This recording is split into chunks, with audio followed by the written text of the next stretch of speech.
बिस्मिल्लाहिर्रहमानिर्रहीम, अस्सलाम वालेकुम नाज़रीन कराम। मैं हूं मखदूम शहाबुद्दीन और आप देख रहे हैं मेरा फेसबुक और यूट्यूब चैनल। उम्मीद करता हूं आप सब लोग बखैर आफियत होंगे और जहां भी होंगे अपने अहले खाना समेत खुश भी होंगे और महफूज भी। नाज़रीन कराम, एक मर्तबा फिर सहाफ़ियों की पकड़ धकड़ का आगाज होने जा रहा है और हक और सच की आवाज बनने वालों को उठाया जाना है। उसके बाद क्या कुछ होता है वो तो अब पूरी कौम को याद हो चुका है, हिफ्ज हो चुका है। लेकिन इस हवाले से एंकर इमरान रियाज खान जो हैं, उन्होंने एक बहुत बड़ा इंकशाफ किया है, एक बहुत बड़ा दावा सामने आया है।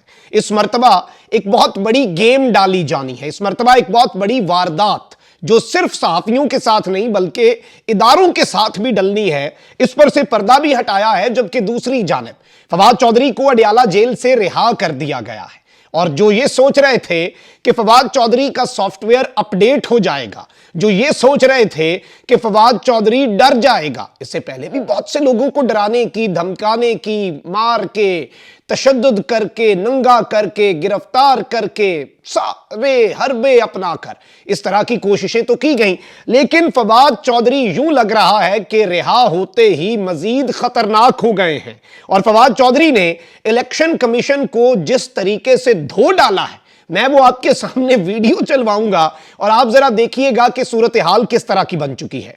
जबकि इस वक्त पॉलिटिकल अपडेट्स भी हैं। मरियम नवाज ने बहावलपुर कन्वेंशन में अपने वर्कर से खिताब किया है और एतराफ भी किया है अपनी कोताहियों का। जबकि इस वक्त चौधरी परवेज इलाही के खिलाफ भी आपको पता है कि शिकंजा जो है वो कसा जा रहा है। लेकिन मरियम नवाज के लिए एक बहुत बड़े खतरे की घंटी भी बज चुकी है उनकी अपनी पार्टी से। जबकि शेख रशीद साहब को जो इस्लामाबाद पुलिस तलब कर रही है, उस हवाले से भी डेवलपमेंट है। पीटीआई के ममनुआ फंडिंग केस के हवाले से भी मेरे पास खबर है। और ये सारी डेवलपमेंट्स मेरी कोशिश होगी कि एक ही वीलॉग के अंदर अब तक का जितना पॉलिटिकल सिनेरियो है, कम से कम वक्त के अंदर सारी खबरें मैं आपके सामने रख दूं। अब जो मुस्लिम लीग नून की नायब सदर हैं और चीफ ऑर्गेनाइजर हैं, और इनके चीफ ऑर्गेनाइजर बनते ही बहुत से लोग नाराज भी हुए। शाहिद खाकान अब्बासी ने फौरी पार्टी के सीनियर नायब सदर के ओहदे से इस्तीफा भी दे दिया और अब तो इनके अपने लोग जो हैं वो इसकी तस्दीक भी कर चुके हैं। मोहम्मद जुबैर नवाज शरीफ साहब के तर्जुमान हैं और उन्होंने भी तस्दीक कर दी है और साथ ये भी बात कर दी कि अपना पार्टी का जो गंद है वो बाहर नहीं लाना चाहिए। मिफ्ता इस्माइल भी तो अभी पार्टी का हिस्सा है। तो ये सारी चीजें अपनी जगह। अब मरियम नवाज जो हैं, उन्होंने पूरे पंजाब के अंदर जलसे तो नहीं करने, अब जलसे करके एक्सपोज तो नहीं होना मरियम नवाज ने। लेकिन मरियम नवाज के आते ही एक तो इनके साथ हाथ ये हुआ कि इन्हें पेट्रोल फौरी, क्योंकि किल्लत पैदा हो गई थी और पेट्रोल का बहरान अगर पैदा हो जाता तो काम ज्यादा खराब होता। इन्हें फौरी आप देखें कि 29 जनवरी को ही दिन 11 बजे ने पेट्रोलियम मसनूआत की कीमतों में इजाफा करना पड़ गया। उसके बाद रेट ऑफ द स्टेट तो है नहीं, चुटकी बजाते ही मसनूई बहरान जो है वो खत्म हो गया।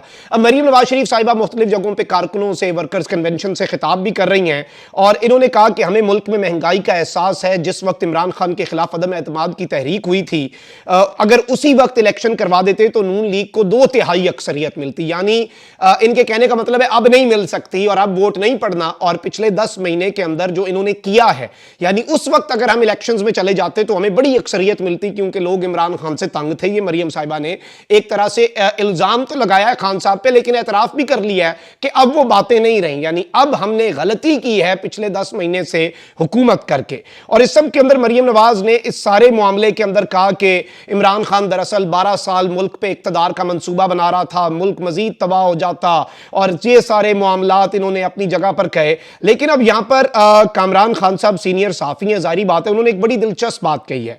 और कामरान खान साहब ने इम्कान का इजहार किया है कि मुस्लिम लीग नून और पाकिस्तान डेमोक्रेटिक मूवमेंट की जानिब से मरियम नवाज की राह में रोड़े अटकाए जा रहे हैं। अपने एक ट्वीट में कामरान खान साहब ने कहा कि बज़ाहिर पीडीएम हुकूमत और नून लीग के अंदर से मरियम नवाज की नून लीग की मकबूलियत और बहाली के मिशन में रोड़े अटकाए जा रहे हैं। उन्होंने कहा कि मरियम नवाज लंदन से रवाना हुई तो रुपया 13% डी वैल्यू हुआ, वो लाहौर पहुंची तो पेट्रोल 35 रुपए फी लीटर महंगा कर दिया गया।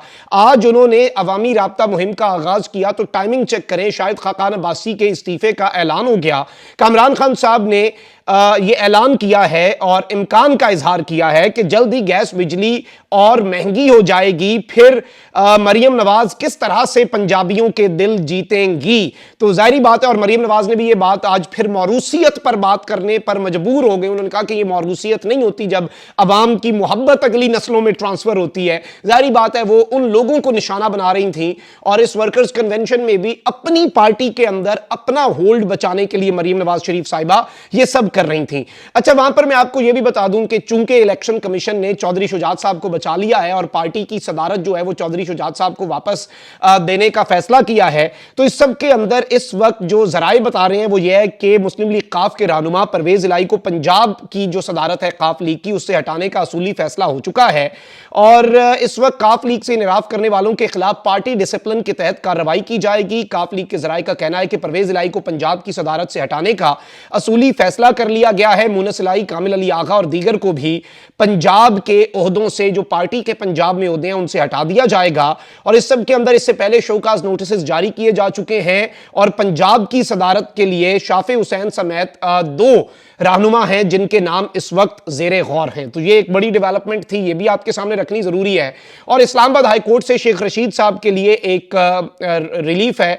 इस्लामाबाद हाई कोर्ट ने शेख रशीद की तलबी का नोटिस मुअत्तल करते हुए इस्लामाबाद पुलिस को नोटिस जारी किया है। इस्लामाबाद हाई कोर्ट में अवामी मुस्लिम लीग के सरबराह शेख रशीद की तलबी के खिलाफ दरखास्त पर समाअत हुई। अदालत ने शेख रशीद को पारा पुलिस की तरफ से जारी तलबी का जो नोटिस है वो मुअत्तल कर दिया। जस्टिस तारिक महमूद ने शेख रशीद के वकील के दलाइल सुनने के बाद फैसला सुनाया। अदालत ने केस की समाअत पीर तक मुलतवी करते हुए इस्लामाबाद पुलिस को नोटिस जारी कर दिया है और शेख रशीद साहब ने कहा है कि इस्लामाबाद पुलिस के नोटिस को मुअत्तल कर दिया गया। पीर को आईजी अदालत में पेश होंगे। उनका कहना था कि अपने वकला का शुक्रगुजार हूं। अदालत ने कहा कि ऐसा कोई नोटिस बनता ही नहीं। अदालत ने कहा जो दफात लगाई गई हैं वो गलत हैं और जाहिर बात है इन्हें उस केस के अंदर भी बुलाया जा रहा है। आपको पता है कि इमरान खान साहब ने जरदारी पर जो इल्जामात लगाए हैं वो इल्जामात शेख रशीद साहब ने रिपीट किए, इनके सबूत दें, ये सारी बातें करें।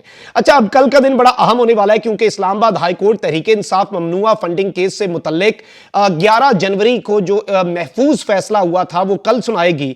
ममनुआ फंडिंग केस में इलेक्शन कमीशन के फैसले के खिलाफ इस्लामाबाद हाई कोर्ट में दायर तहरीके इंसाफ की दरखास्त पर 3 रुकनी बेंच, जो लार्जर बेंच बना था, उसकी जानिब से एक फैसला तकरीबन आप कह लें कि 20-22 दिन पहले महफूज किया गया था। वाज़ेह है कि इलेक्शन कमीशन ने तहरीके इंसाफ को बैरून मुल्क से मिलने वाले फंड्स को ममनुआ करार देते हुए शोकाज नोटिस जारी किया था। इलेक्शन कमीशन ने अपने फैसले में कहा था कि पीटीआई को बरतानिया, कनाडा और अमेरिका से आने वाले फंड्स गैर मुल्की कंपनियों से मिले थे, जबकि इमरान खान की जानिब से जमा करवाए जाने वाले सर्टिफिकेट को भी झूठा करार दिया था। अब इसके ऊपर फैसला होना है और जारी बात है पूरी कौम की नजरें हैं और बहुत कुछ वाज़ेह हो जाएगा कि हवाओं का रुख अब किस तरफ को जाना है, क्योंकि इमरान खान साहब और उनके हिमायतियों के गिर तो घेरा तंग हो रहा है। अच्छा, अब फवाद चौधरी साहब जो हैं उन्हें बाज़ाब्ता तौर पर अडयाला जेल से रिहा कर दिया गया। फवाद चौधरी साहब का रिहाई से पहले तिब्बी मुआयना किया गया। जेल अस्पताल के अमले ने फवाद चौधरी साहब को सेहतमंद करार दिया। फवाद चौधरी ने रिहाई के वक्त अपना सामान और कपड़े गरीब कैदियों को देने की दरखास्त की कि जो उनका सामान वगैरह था वहां पर वो अपने साथ कुछ नहीं लेकर गए। और इस सब के अंदर फवाद चौधरी के अहले खाना और पीटीआई के कारकुनों की बड़ी तादाद फवाद चौधरी के इस्तकबाल के लिए अडयाला जेल के बाहर मौजूद भी थी और यहां पर फवाद चौधरी साहब ने गुफ्तगू भी की है और फवाद चौधरी साहब ने कहा देखें ना, डिजास्टर है, आप बंदे चुक लेंगे, आप बंदे उठा लेंगे, आप बदमाशियां कर लेंगे, आपका जो दिल करेगा आप कर लेंगे, आप इस मुल्क के अंदर अंधेर नगरी चौपट राज बना लेंगे, आप तनकीद करने वाले को भी बगावत के जुमरे में डाल देंगे और बगावत की दफात को आप इतना आम कर देंगे। बगावत होती क्या है, कभी ये सोचें तो सही ना, और गद्दारी क्या होती है। और फिर ये सवाल पूछे कौम के अपने वतन से बरसरे पैकार कौन था, तुम फैसला करोगे कि गद्दार कौन था। और वही बात है, जाहिर बात है आगे चल के मैं भी सहाफियों पे भी बात करूंगा और उसमें चूंकि हमारा अपना नाम भी आ रहा है उस पर तो आगे चल के बात करेंगे। फवाद चौधरी साहब का पहले सुन लें कि जो लोग सोच रहे थे कि डर कर फवाद चौधरी साहब जो है वो चुप करके बैठ जाएंगे, लेकिन फवाद चौधरी साहब ने जेल से निकलते ही जो मंजी ठोकी और जो स्टेटमेंट दी है ये सुनने वाली है, क्योंकि देखें खाया पिया कुछ नहीं, गिलास तोड़ा 12 में। इलेक्शन कमीशन फरीक क्यों बना, इसके ऊपर बहुत से लोग सवाल उठाते हैं और इस गिरफ्तारी के ऊपर तो अपनी इनकी पीडीएम के अंदर से आवाजें उठती हैं कि ये नहीं होना चाहिए था, कपड़ा नहीं डलना चाहिए था, ये सब कुछ नहीं होना चाहिए था। और इस सारे मामले के अंदर फवाद चौधरी साहब तो अब बाहर आ चुके हैं। फायदा किसका हुआ, नुकसान किसका हुआ, जब आप ये बैठ के सोचेंगे तो आपको समझ लग जाएगी कि किसकी गलती थी, किसने इस सारे मामले के अंदर किसे नुकसान हुआ है, ये तो सबको आइडिया हो जाएगा। आप बल्कि फवाद चौधरी साहब का ये 15 सेकंड का क्लिप सुने, 2 दफा सुने और सर धुने। सबसे पहले तो मैं चीफ इलेक्शन कमिश्नर को कहता हूं कि जिसने आपको ये मशवरा दिया था, और ये जो सेक्रेटरी इलेक्शन कमीशन, इसको कमरे में बुलाएं, कुंडी लगाएं और इसको 2 छिक्कर मारे रहा। सबसे पहले तो मैं चीफ इलेक्शन कमिश्नर को कहता हूं कि जिसने आपको ये मशवरा दिया था, और ये जो सेक्रेटरी इलेक्शन कमीशन, इसको कमरे में बुलाएं, कुंडी लगाएं और इसको 2 छिक्कर मारे रहा। जी, तो नाज़रीन करम, आपने फवाद चौधरी साहब की ये गुफ्तगू सुनी और फवाद चौधरी साहब जाहिर बात है गुस्से में भी थे और उन्होंने ये बात की है कि जिसने ये मशवरा दिया था आपको कि ये केस करें, ज़रा उससे तो पूछें कि कैसा उसने आपको गलत मशवरा दिया था। अच्छा, अब यहाँ पर आपको पता है कि सहाफ़ियों की एक मरतबा फिर गिरफ्तारी तो होनी है। मैं इस हवाले से पहले ही खदशात का इजहार भी कर चुका हूँ, लिस्टें भी बन चुकी हैं और सहाफ़ियों में भी वो सहाफ़ी जो यूट्यूब पर बहुत ज़्यादा सुने जाते हैं, उन सहाफ़ियों की लिस्टें मेरे पास पहले से ही ये खबर थी। इमरान रियाज साहब ने भी इस हवाले से एक ट्वीट किया है, इत्तला आई है कि पुलिस की एक टीम को चंद सहाफ़ियों की गिरफ्तारी पर काम करने का इशारा मिल चुका है, जबकि बदनामी एस्टैब्लिशमेंट की जाएगी मुश्तरी होशियार। यानी एक तीर से 2 शिकार जो हैं वो इस वक्त ये पूरा निज़ाम, और जाहिर बात है पुलिस मोहसिन नकवी साहब के अंडर है, कौन है, जरदारी साहब का बच्चा उसे ऑपरेट कर रहा है या विफाक के अंदर PDM की जमातें, लेकिन पुलिस जो है अगर वो उठाती है ऑब्वियसली सारी उंगलियां एस्टैब्लिशमेंट और ताकतवर हल्कों की तरफ ही उठेंगी। और वही बात है कि देखें, गद्दारी के मुकदमात लगाना, हक और सच की आवाज बनना सहाफियों पे, तो ये चीजें नहीं होती। और वही बात है कि अपनी मिट्टी का गुनाहगार नहीं हो सकता, तल्ख हो सकता हूं, गद्दार नहीं हो सकता। वही बातें तल्ख हो सकती हैं लेकिन गद्दारी तो कोई भी नहीं कर रहा। और इस तरह के, इससे पहले आपने जितनों को उठाया, क्या वो डरे? नहीं डरे। आप दोबारा उठा लें, आप दोबारा ये सब कर लें और इसमें वो एक तीर से 2 शिकार, अपने मुखालफों को भी चित करेंगे, एस्टैब्लिशमेंट को भी आप बदनाम करेंगे। और इसमें अब एस्टैब्लिशमेंट का बहुत बड़ा रोल है कि वो इस सारे मामले को किस तरह से देखती है और इस सब के अंदर वो किस तरह से किरदार अदा करती है। और वही बात हो गई कि देखें कि आप सहाफियों को डरा देंगे, धमका देंगे, लेकिन इसका फायदा क्या होगा? आप मुझे उठा लेंगे, अभी पैगाम आते हैं, लिस्टें बन गई हैं यूट्यूबर्स की, ये हो गया, वो हो गया। आपने देखा है कभी हमारी आंखों में कोई डर हो, खौफ हो? और वही बात है कि ये बात भी मुमकिन है, मेरा सर ना मिलेगा लेकिन मेरी आंखों में तुझे डर ना मिलेगा। ये कटा हुआ सर मिल जाएगा, ये झुका हुआ नहीं मिलेगा।